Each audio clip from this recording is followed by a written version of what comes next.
Salut à tous les amis, aujourd'hui nous parlerons de l'un des héros les plus poilus. Et non, ce n'est pas Prépri Prisonnier, mais bel et bien de l'un des plus mystérieux héros de classe S, Chien de Gardeman.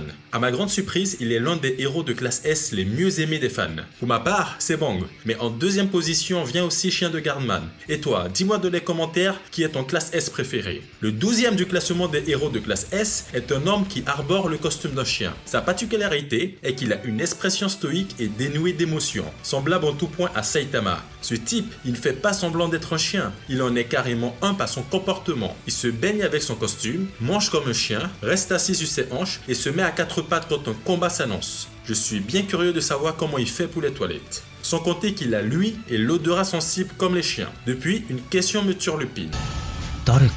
Qui est le héros qui a lâché un vent durant cette réunion? On peut écarter Genos et mes cavaliers, ce sont des robots. Pour ma part, j'accuse Saitama, comme ça gratuitement, car ça lui ressemblerait tellement. Depuis son piédestal, Chien de Gardeman ne s'intéresse qu'à la protection de son territoire, la ville Q, un nom assez douteux pour un pareil personnage. Il ne se bat à aucun autre endroit, l'on n'a pas encore la raison d'un tel comportement, mais cela nous promet éternellement une histoire si triste. L'inspiration du personnage nous vient de Hachiko, un chien de race Akita connu pour son incroyable loyauté. En effet, ce chien a attendu son maître au même endroit pendant des années alors que celui-ci était mort. Il existe même une célèbre statue du chien à Tokyo. Tout comme le chien dont il s'inspire, Chien de Gardeman est d'une loyauté sans faille. Malgré l'invasion des pirates de l'espace et l'opération de sauvetage dans le repère de l'association des monstres, il n'abandonne en aucun cas sa ville. Ce qui peut expliquer son classement, il n'est que 12e de la classe S. En effet, plus un héros est actif à son métier et plus grand est le danger et mieux il sera classé.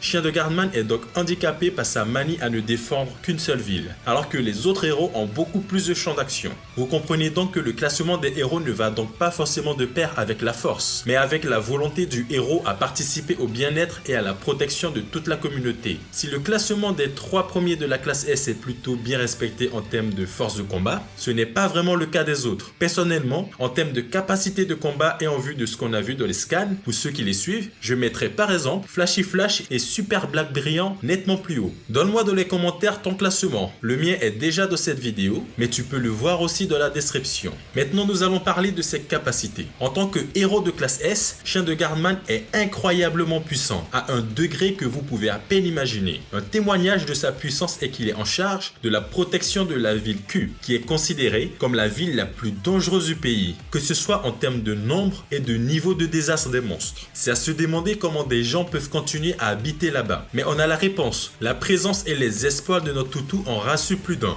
Chien de Gardeman est capable en un coup et sans grands efforts d'arracher la tête d'un énorme monstre de fléau démon. Sa force physique est aussi démentielle que sauvage. Quand il se bat, il écrabouille et déchire littéralement ses adversaires. En termes de force brute, je pense qu'il est quasiment au même niveau que Super Black Brillant. Soit même un peu plus fort, vu qu'on l'a jamais vu se battre au sérieux. Ce n'est que mon point de vue personnel, bien sûr. Une preuve quand même si Garou était sous sa forme de base, il était déjà une menace similaire à un fléau dragon. Malgré ses techniques, Garou s'est fait bastonner sans le moindre effort. On a l'impression que Chien de Gardeman n'utilisait qu'une petite partie de sa puissance. De plus, il était capable de suivre et de bloquer facilement toutes les attaques de Garou. Cela marque bien la différence de Chien de Gardeman avec ses homologues de puissance, comme Bat de Métal et Super Black Brillant. Ces deux-là sont des monstres de puissance, mais peuvent se retrouver en difficulté face à la technique d'un adversaire de haut niveau. Là où Chien de Gardeman arrive à parer les attaques d'un Esper Martial, qui est aussi le dernier champion du Super Fight. La supériorité au combat de Chien de Gardeman est si grande qu'il était capable de contrer les techniques d'arts martiaux de Garou, y compris le point destructeur fluctuant. Juste en posant la patte, son blocage ressemble au comportement des chiens qui consiste à donner la patte. Ça vous dit le fossé de puissance qu'il y avait.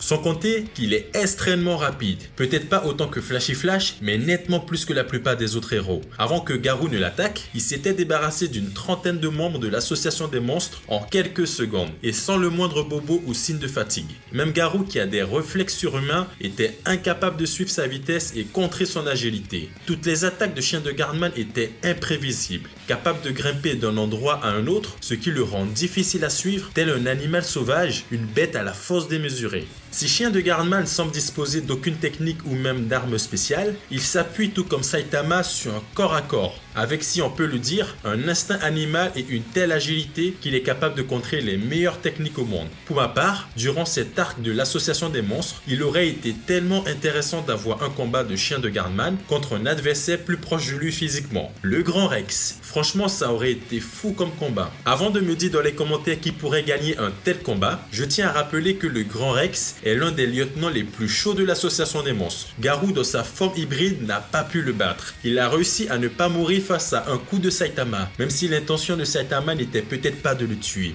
Mais il a aussi résisté aux assauts de Bang et de Bomb, qui étaient surboostés par Fubuki. Le Grand Rex semble vraiment increvable. Un tel combat promet, vu que Chien de Gardeman fait partie des rares héros de classe S qu'on n'a jamais vu se battre au sérieux. Il doit certainement nous cacher des techniques secrètes, voire peut-être des transformations. Il rappelle en effet le phénix réincarné, qui lui aussi porte un costume animal, celui d'un phénix qui lui confère des pouvoirs hallucinants et le permet de se transformer à volonté selon la situation. Serait-ce le cas pour notre héros dans le futur? En attendant, si aucune menace sérieuse ne s'approche de la ville Q, on ne le saura jamais. Mais faites confiance à Murata et Wan pour tenter de nous introduire un monstre de fléau dragon qui mettrait en évidence la force du meilleur ami de l'homme, ou du chien. Difficile de se situer avec lui.